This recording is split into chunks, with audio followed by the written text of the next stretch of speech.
Hi everyone. I just thought I'll do one of these things. Seems like people do them when they work from home. Anyway, so Sarah and I are working from home, and some of you already know that we are both. Well, Sarah's being tested for coronavirus. We're waiting for the results. We haven't got the results yet, so please pray for her. Really pray that she is negative, but now, to come to think of it, I mean, maybe there's a good chance it's positive, given that there are already 5 other positive cases in the church. So I don't know what to say about that, right? Part of me feel that's kind of bad because I don't want it to be sick, but at the same time, I felt, well, we should still be grateful to God. I think, we still have jobs. Sarah and I both have jobs. I know that maybe some of you have challenge when it comes to that, and we've got to pray for that. I think we're also living in a very well-off place in Australia. We among one of the richest places in the world, one of the best standard of healthcare. So if you're going to get sick, if you pick anywhere to get sick, you probably pick this place, right? So I'm very grateful towards God about that.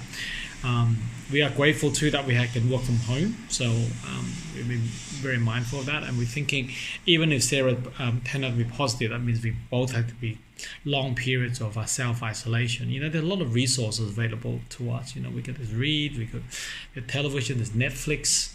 This is our month of Netflix. I'm sure that Sarah's glad that this is not a month of Stan or Disney. Some of you don't know, in our family we rotate to those streaming services, so we do that. And I also want to talk a little bit about so what's our day like. So today's the first day that Sarah has to self-isolate. We worked from home before the day yesterday together. That was okay. We work, we pretty much just work.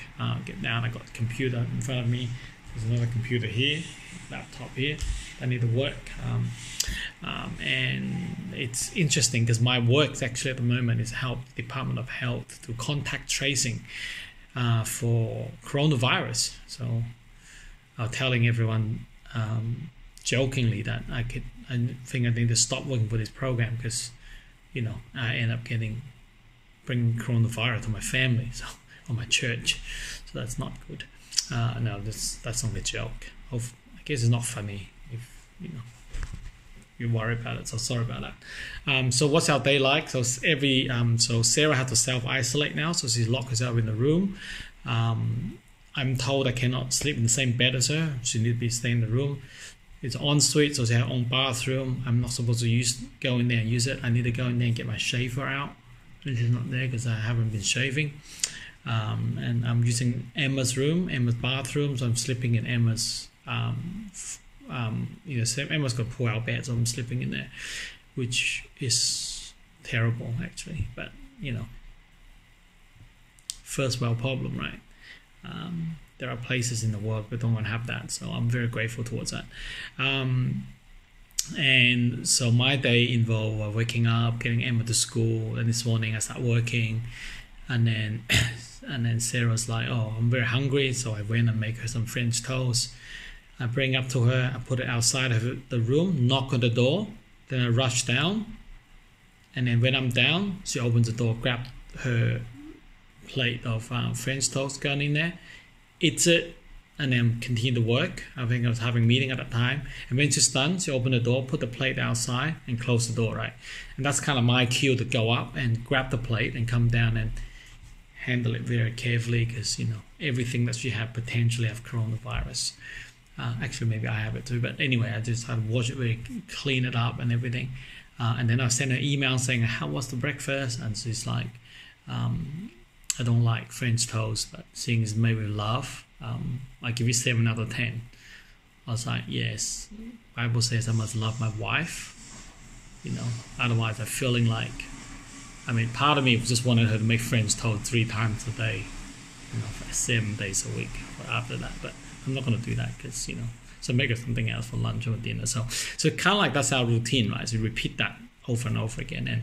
And it's pretty boring, to be honest. And I probably feel more sorry for Sarah, right? Because at least I can go out if I want to. I don't have to self-isolate yet. I just got to limit my contact with you guys because I haven't been tested. I'm asymptomatic. So is Emma, so she can go to school. She went to school today. Anyway, that's kind of like my day, and I just wanted to give an update, hopefully, and they keep talking about social distancing. I hate that term because I think actually, you know what, the right term should be, we should be distant socializing, right? So we've got to flip it around. So it's about socializing people, not pulling away from people, but even you're far away, still having a social life with them. So that's kind of like what I'm trying to do here. Anyway, so that's what I do. So I listened to Doug Jacoby's kind of like his thoughts about the coronavirus and the special time we're going through, and about special people, about they want to protect themselves, that kind of stuff. And I just want to share something, right? I think it's very important for us. It's important for us at this time because we've got a lot of time on our hands, right? And sometimes we try to read too much into what's going on, and I think I sometimes do that because I'm working with health, so I know a lot of things. I know the cruise ship. I know who's been tested, when they get tested, which room they stay in, because part of my job to contact tracing for it. I got a team of people working in that to do, and I'm sending out reports to them, and I'm actually working long hours, probably around 14, 16 hours a day, right? Even though I'm working from home, it's actually quite busy for me. But doing that, but it's sometimes easy for me to think about that. I look at a lot of stats and a lot of figures about around the world, China, Italy, what the WHO releases, what the European CDC numbers releases, what their recommendations are, how some of them different to Australia, and who's right, who's wrong. I think it's easy to have an opinion about these things, and I think it's okay to have an opinion. I certainly have some opinion about what our leaders should do, and I think it is. But I think it's important to have that in check, right? Because God is still in control. And the verse that he talked about is in Luke chapter 13. It says, and Luke chapter 13 is really, it just talks about. He said, now there was some present at the time who told Jesus about a Galilean whose blood Pilate had mixed with the sacrifice. Jesus answered, do you think that this Galilean were worse sinners than those other Galileans because of suffering this way? I tell you, no. But unless you repent, you too will perish. Or those 18 who died when the Tower of Siloam fell on them, do you think that they were more guilty than all the other who live in Jerusalem? I tell you, no. But unless you repent, you too will perish. And I think it's like it's not the exact same scenario, but it's a little bit controversial, right? There's probably controversy back in Jesus' days about the way certain people die. Perhaps it means that they're not as good, not as right with God. And you could certainly have a lot of speculations about that. And Jesus isn't saying those are right or wrong. And I think some of our views are probably not right or wrong, but I think the focus is what Jesus talked about, right? So probably we can sometimes spend too much time thinking about those things. And here just talk about Jesus said, no, unless you repent, you too will perish. So it's kind of like, you think about this is important, this little bit here, how to stop coronavirus. Think about the bigger picture, right? Unless you repent, you too will perish. Think about sin, think about people's lives. Think about in the church right now, in an area where everyone wants to stay a meter and a half away from everyone else. How are we going to reach out to them, how can we show them love? Those are the important things, right? And I think those are the things that Jesus called us to do.